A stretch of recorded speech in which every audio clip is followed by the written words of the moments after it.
प्रभु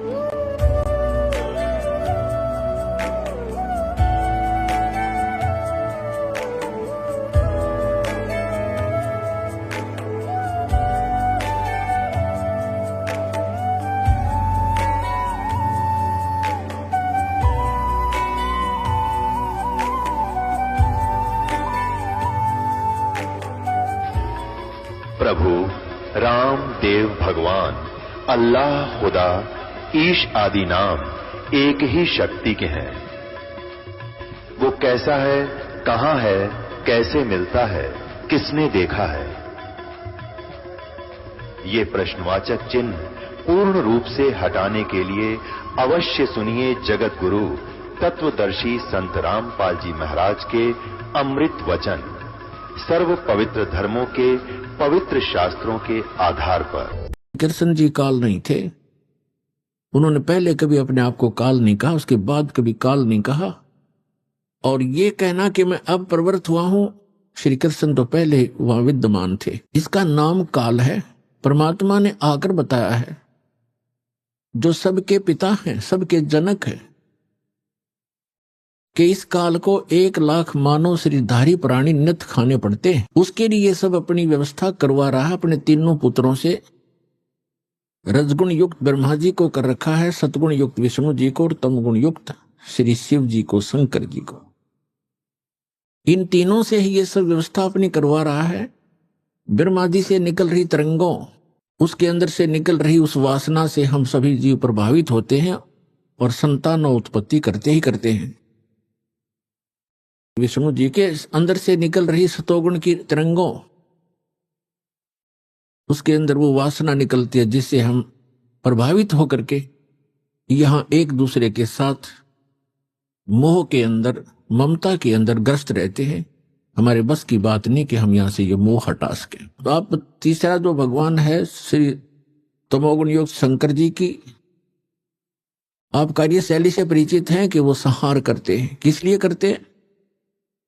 जब पैदा हुए हैं तो मारने की क्या आवश्यकता है? पैदा किए हैं तो उनको मारा क्यों जाता है? हमारी बुद्धि काम करना बंद कर गई क्योंकि हमने ये प्रोसेस फाइनल मान लिया और कोई विकल्प नहीं। तो परमेश्वर ने आके बताया कि तीनों भगवान भले ही अपने अपने स्थानों पर रहते हैं। आपके प्रभु श्री ब्रह्मा जी रजोगुण युक्त, श्री विष्णु जी सतोगुण युक्त और श्री शंकर जी तमोगुण युक्त। ये अपनी अपनी राजधानी, इनके द्वीप हैं, नगरी है, ऊपर लोक है, शिवपुरी है, विष्णु लोक है, विष्णुपुरी है, ब्रह्मापुरी है। ये वहां रहते हैं, लेकिन उनके अंदर से निकल रहे गुणों का प्रभाव है, जो वासना है। इन 3 लोकों पर उनकी रेंज है, पृथ्वी लोक, पाताल लोक और स्वर्ग लोक। तो वहीं से वो प्रभावित कर रहे हैं यहां पर सबको। जैसे एक मकान के अंदर दूसरे कक्षों में व्यक्ति बैठे होते हैं और रसोई के अंदर मिर्चों का छोंक लगता है, तो अन्य कक्षों में बैठे हुए व्यक्ति भी प्रभावित होते हैं, जबकि वो स्थूल साकार वस्तु रसोई के अंदर है मिर्च, उसके गुण ने वहां प्रभावित किया और उनको छींकें आने लगी। उनके बस की बात नहीं कि उन छींकों को वो रोक सके किसी कीमत पर। ठीक इसी प्रकार ये तीनों काल के पुत्र श्री ब्रह्मा जी, श्री विष्णु जी, श्री शिव जी भले ही हमसे दूर बैठे हैं, उनके अंदर से निकल रही जो उनके महक है, उनके अंदर से जो गंध है, वो हमें यहां पर भी प्रभावित कर रही है, जिस कारण से हम संतान उत्पत्ति करते हैं। फिर मोह ममता, संपत्ति में मोह, माता पिता के अंदर ममता, बच्चों के अंदर हमारा राग, ये जीव के बस का नहीं। और मृत्यु हमारे बस नहीं, क्योंकि ये भगवान शिव का डिपार्टमेंट है, जो काल भगवान ने इनको सेवा दे रखी है। अब जैसे कोई कसाई का नौकर है, अब उन नौकरों की क्या पार बसाएगी कि वो कहेगा जिसको कि इतने बकरे ला के इस बाड़े में मेरे इस स्टॉक में ला के छोड़ दे, वो लाएगा। और दूसरे नौकर की सेवा लगा रखी है कि इन सब बकरों को तू इनकी सेवा कर, इनको चरा, जल पिला, गर्मी सर्दी से बचा, यहां रख, पालन कर इनका, वो करेगा ही करेगा।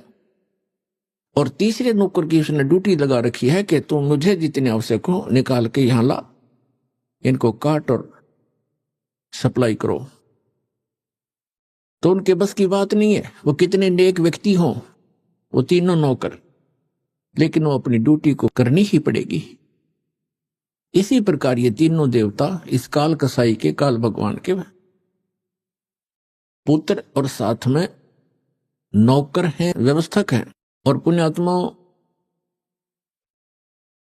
इस काल भगवान को श्राप लगा हुआ है। 1,00,000 मानव शरीरधारी प्राणी ये नित्य आहार करता है। परमेश्वर ने आके बताया हमारे को, जैसे परमेश्वर चारों युगों में आते हैं और जो ये सत्संग चल रहा है ये उसी उपलक्ष्य में है कि ये वो शुभ दिन है जिस दिन परमात्मा ने हमारे ऊपर दया करी। कलयुग के अंदर हम दुखी प्राणियों को, भ्रमित प्राणियों को आके सही दिशा देने के लिए वो परमात्मा उस अच्छे लोग को छोड़कर हमारे लिए इस काल के लोक में आए, कसाई के बाड़े में आए, कसाई के लोक में आए और हमारे को यथार्थ ज्ञान देने की चेष्टा की। लेकिन हमने परमात्मा के उस ज्ञान को स्वीकार नहीं किया, क्योंकि हमारे धर्म गुरु काल से प्रभावित हैं, प्रेरित हैं। उन्होंने अज्ञान सुना हुआ, सदग्रंथों को आधार बताते और सदग्रंथों के विपरीत ज्ञान सुनाते रहे हमारे का। तो वो परमात्मा यहां आते रहते हैं और ये उसी उपलक्ष्य में समागम चल रहा है। सतगुरु आए दया करी, ऐसे दीन दयाल, बंदी छोड़ वृद्धतास कहा, जठरगनी प्रतिपाल। सतगुरु आए दया करी, परमात्मा सतगुरु रूप में आए, हमारे ऊपर मेहर करी। ऐसे दीन दयाल, हमने कैसी भयंकर गलती कर रखी है पुण्यात्माओं, लेकिन ये दयालु गणे हैं। हम भरी थाली का ठोकर मार के आए हो आप, हम सभी नालायक हैं हम। वहां में सर्व सुख प्राप्त थे सतलोक में, आपको सर्व सुख सुविधाएं थी, विमान था प्रत्येक का अलग अलग, वहां पर हर प्रकार की सुविधाएं थी। सदाबहार वृक्ष हैं, झरने बह रहे हैं, कोई गर्मी और सर्दी नहीं है, सुंदर युवा शरीर रहता है, गर्मी सर्दी मच्छर माखी कुछ नहीं, किसी चीज का अभाव नहीं, कोई दुर्घटना नहीं। ऐसे सर्व सुख संपन्न लोग को छोड़कर इस काल के साथ यहां धक्के खाने आ गए। और आज हमारी क्या दुर्गति कर रखी है, कोई जीव सुखी नहीं। से यहाँ प्रधानमंत्री बना बैठा हो, हर समय उसकी चिंता खत्म नहीं होती, टेंशन ग्रस्त रहता है। तो खा का ये जीवन कहाँ जी रहे, हम कहाँ रह रहे हैं। सतगुरु आए दया करी, ऐसे दीन दयाल, और बंदी छोड़ वृद्धतास का, जठरग्नि प्रतिपाल। बंदी छोड़ माने इस काल की बंद से हम बंदी हैं, कैदी हैं, काल के कैदी हैं, और हम कर्मानुसार अपने दुख या भोग रहे हैं, क्योंकि कैद में किए हुए कर्म का ही दंड भोग रहा होता है। तो समर्थ आकर के हमें काल के जाल से छुड़वाकर सतलोक ले जाते हैं, अमरलोक ले जाते।